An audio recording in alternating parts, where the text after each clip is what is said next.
শুক্রবার রাত আমি কাজ শেষ করে বাসায় ফিরছিলাম। রাস্তাগুলো তখন অদ্ভুতভাবে ফাঁকা। হঠাৎ মনে হলো রাস্তা যেন নিজের থেকে বাঁক নিল। আমি তখনই দেখলাম কারওয়ান বাজার রেল লাইন। শেষ ট্রেনটা অনেক আগেই চলে গেছে, কিন্তু যেটা দেখলাম রাস্তার পাশে টিমটিম করে আলো জ্বলছে, যেন কেউ ট্রেনের অপেক্ষা করছে। আমি প্রথমে ভেবেছি হয়তো কেউ ট্রেন ধরছে, কিন্তু আশেপাশে কেউ নেই, শুধু রেল লাইনের ধাতব লাইনগুলো আর হালকা কুয়াশা। আমি ধীরে ধীরে ট্রেন লাইনের দিকে এগোই।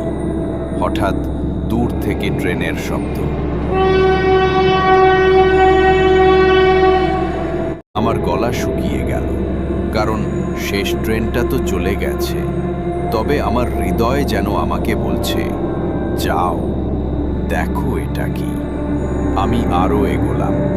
হঠাৎ ট্রেনের অদ্ভুত আলো সামনে দেখা দিল, কিন্তু ট্রেনটা যেন শুধু ধাতব লাইন ধরে চলে যাচ্ছে। কোনো ইঞ্জিন নেই, কোনো মানুষ নেই। আমি কাঁপতে কাঁপতে ট্রেনের পাশে দাঁড়ালাম। হঠাৎ শুনতে পেলাম কেউ ফিসফিস করে বলছে, চলো চলো। আমি ঘুরে তাকালাম, কোথাও কেউ নেই। ট্রেনের জানালা দিয়ে একটি সাদা শাড়ি পরা মেয়ে আমাকে দেখে হাসছে।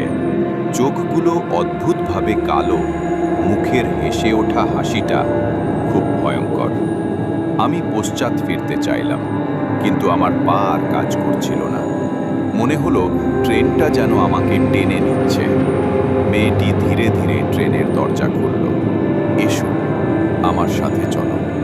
আমার বুক দৌড়াচ্ছিল। আমি চিৎকার করতে চাইলাম, কিন্তু কোনো শব্দ বের হলো না। আমি চরম আতঙ্কে পিছনে তাকালাম। মেয়েটি আর ট্রেনে নেই, কিন্তু তার ফিসফিস শুনতে লাগলো, ফিরে আসো, এখনো দেরি হয়নি। আমি দৌড়ে বাড়ির দিকে পালালাম।